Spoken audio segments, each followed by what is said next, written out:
Good morning again. Scott here, known as Cantaloupe to some online, and I'm bringing another subject to you that's interesting to me. It might be of interest to you or someone you know.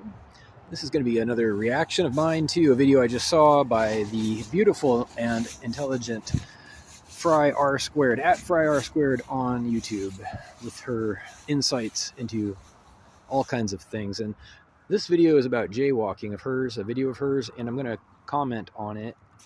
There's something she missed, and something that, in her defense, everybody misses about jaywalking and every crime, it turns out. Hear me out for a second. So, I have recently learned, after much hard-won experience and thought into the matter of legality, in particular criminal law and best practices, how the West currently does it, and what should be done, that laws only make sense when they are reserved for actual crimes, which may sound obvious, but it's not.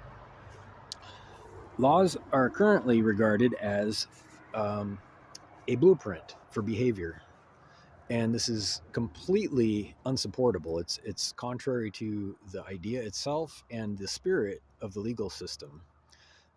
In other words, punishing good behavior it defeats the purpose, and it makes a criminal out of the authority, which means by logical deduction, you must wait until there's an actual problem, or else you're committing a crime yourself by falsely prosecuting somebody. So with that said, jaywalking in particular, this is a great example actually. I'm going to explore this just for a quick second.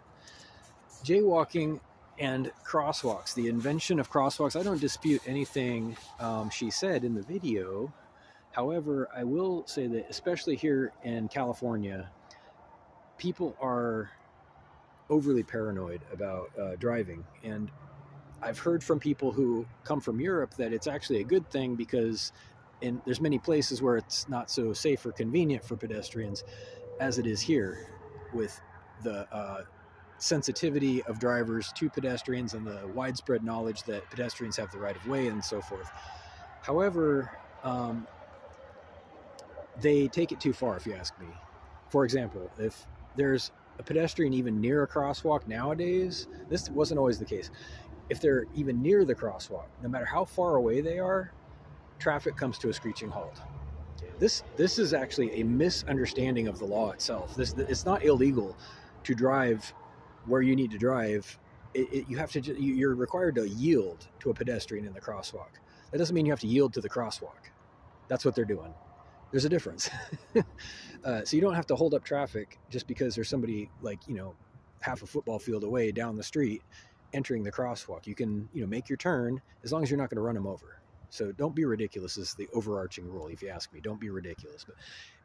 But connected to what I said earlier about the law, you're not actually banned from existing anywhere. You're allowed to be wherever you want until there's a problem. You're allowed to be on private property that doesn't belong to you if you're invited, for example. You're allowed to be in the street if you're crossing the street.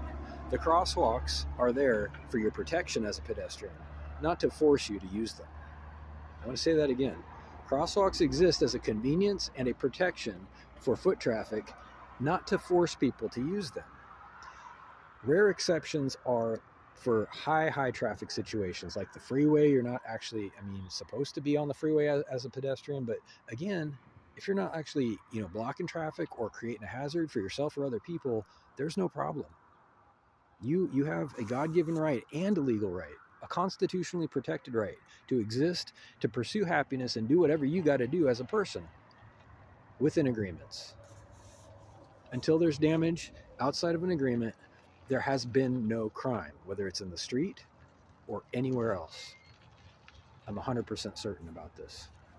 So anyway, I'll link the video in the description. Have a great day. Reach out with questions or comments to whitehotrobot@gmail.com. Thank you.